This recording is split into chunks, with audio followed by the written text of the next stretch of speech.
আসসালামু আলাইকুম বন্ধুরা, চলে আসলাম সকালের নাস্তা রেসিপি নিয়ে আলু পরোটা। এই আলু পরোটাটা খুব মজাদার। আমার বাচ্চাদেরকে আমি এটা মাঝে মধ্যে বানিয়ে দেই সকালের নাস্তা, এবং স্কুলের টিফিনেও দিয়ে দেই। খুব মজাদার, একবার হলেও এই নাস্তাটা খেয়ে দেখবেন। হেভি জোশের একটা নাস্তা।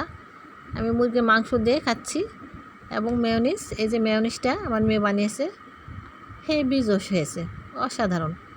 আপনার মেহমান আসলে এই নাস্তাটা বানিয়ে দিবেন, মেহমানরা খেয়ে খুব প্রশংসা করবে, এতই মজাদার। একবার হলে এটা খেয়ে দেখবেন।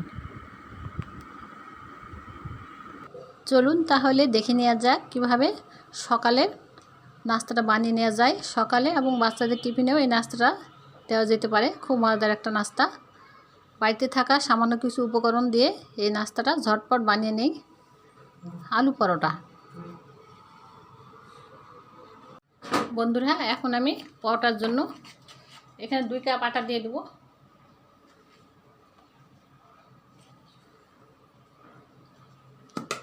লবণ দিয়ে দেবো ছোটো চামচ দিয়ে 1 চা চামচ। তেল দিব 2 টেবিল চামচের মতো। দিয়ে এটাকে আমি মাখিয়ে নেব নর্মাল পানি দিয়ে।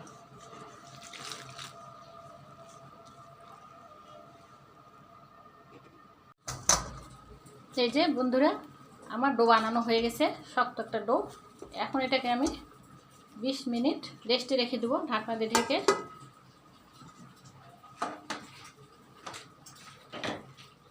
আর এইদিকে আলু ভর্তা করে নিয়েছি, পেঁয়াজ মরিচ ভেজে আলু ভর্তা করে নিয়েছি। এখন আমি আলু পরোটাটা বানিয়ে নেব।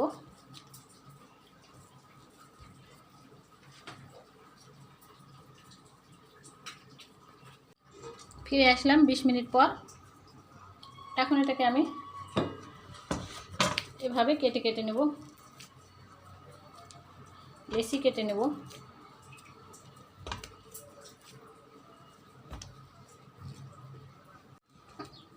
এই যে লেচি কাটা হয়ে গেছে। এখন আমি গোল 2টা রুটি বানিয়ে নেব।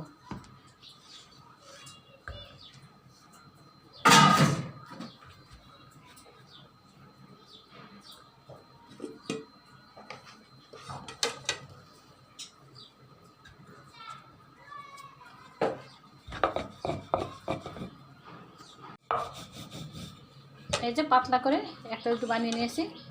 এরকম করে আরেকটা রুটি আমি বানিয়ে নেব।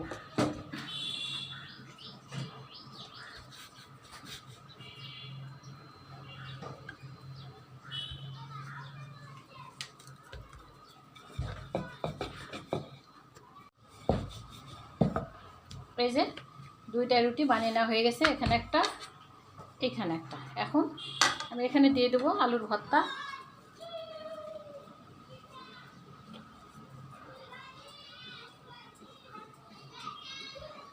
এভাবে আলু ভর্তা দিয়ে পরোটাটা বানালে আমার বাচ্চারা খুব পছন্দ করে। আমি ওদেরকে সকালেও এই নাস্তাটা বানিয়ে দিই, আবার টিফিনেও বানিয়ে দিই। আর এভাবে দিলে আলুটা বাইর হয়ে যায় না, আর একটা সুন্দর ডিজাইনও হয়। এখন এই রুটির উপর তুলে দিলাম। দেওয়ার পর এই যে এরকম একটা বাটিতে এরকম করে গোল করে কেটে নিলাম।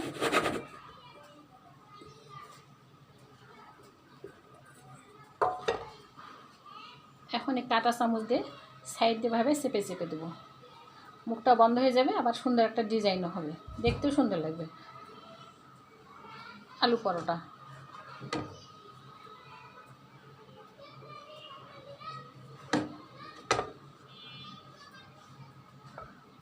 এটা আপনারা মেহমান আসলে মেহমানদেরকেও দিতে পারেন,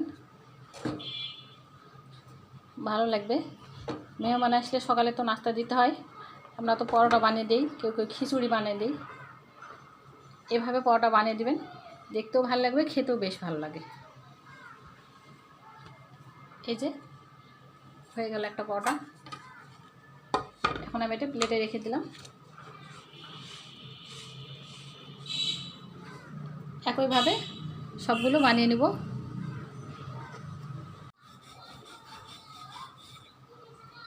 এই যে একটা গোল রুটি বানিয়ে নিয়েছি, এখানে আরেকটা গোল রুটি বানিয়ে নিয়েছি। এখন আমি এই রুটির উপর এই ভর্তাগুলো লাগিয়ে দেবো।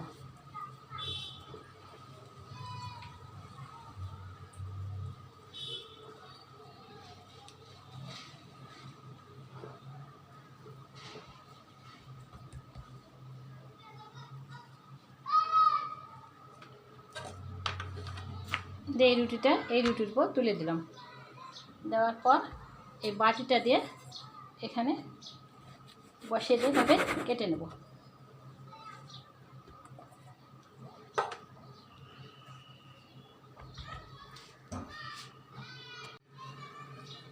এখন কাঁটা চামচ দিয়ে সাইড এভাবে চেপে চেপে দেব, মুখটা বন্ধ হয়ে যাবে, ডিজাইনটাও দেখতে সুন্দর লাগবে।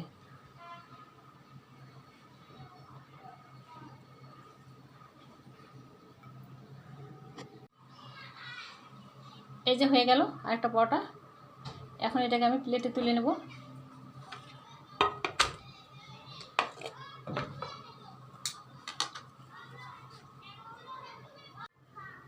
দেখলেন তো, ঝটপট বানিয়ে নিলাম ডিজাইনের সুন্দর পরোটা, আলু পরোটা। এই যে 3টা বানিয়ে নিয়েছি, এখানে একটা, এই প্লেটে একটা, 3টায় 3 জায়গায় রেখেছি। একটার উপর আরেকটা রাখলে এগুলো জোড়া লেগে যাবে, সেজন্য আমি 3টায় 3 প্লেটে রেখেছি। এখন এগুলোকে আমি ভেজে নেব।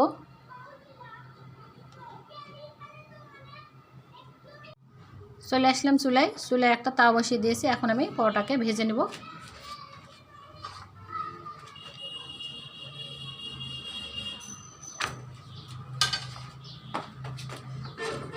এখন তেল দিয়ে পরোটাটাকে ভেজে নেব।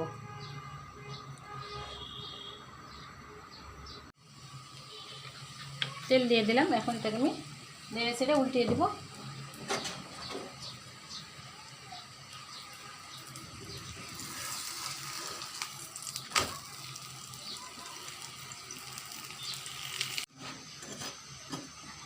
এই যে বন্ধুরা, একটা পরোটা বানানো ভাজা হয়ে গেছে। এখন একইভাবে সবগুলো পরোটা এভাবে ভেজে নেব।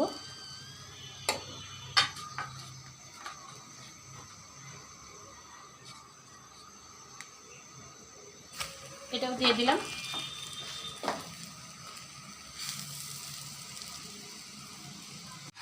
এখন এটাকে আমি উল্টিয়ে দিলাম।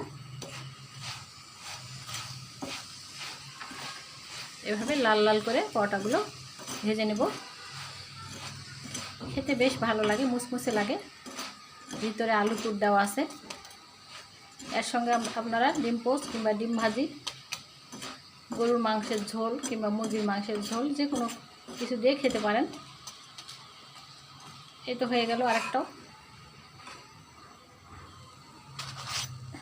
তুলে নিলাম।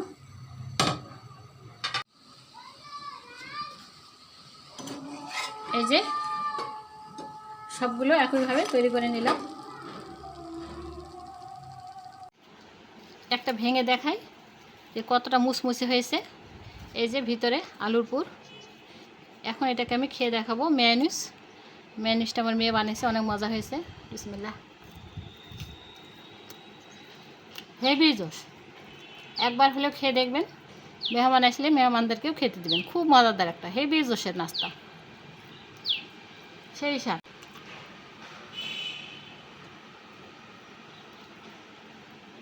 তো আমার রেসিপি যদি ভালো লাগে তাহলে লাইক কমেন্ট শেয়ার করে পাশে থাকবেন। আসসালামু আলাইকুম, আল্লাহ হাফেজ।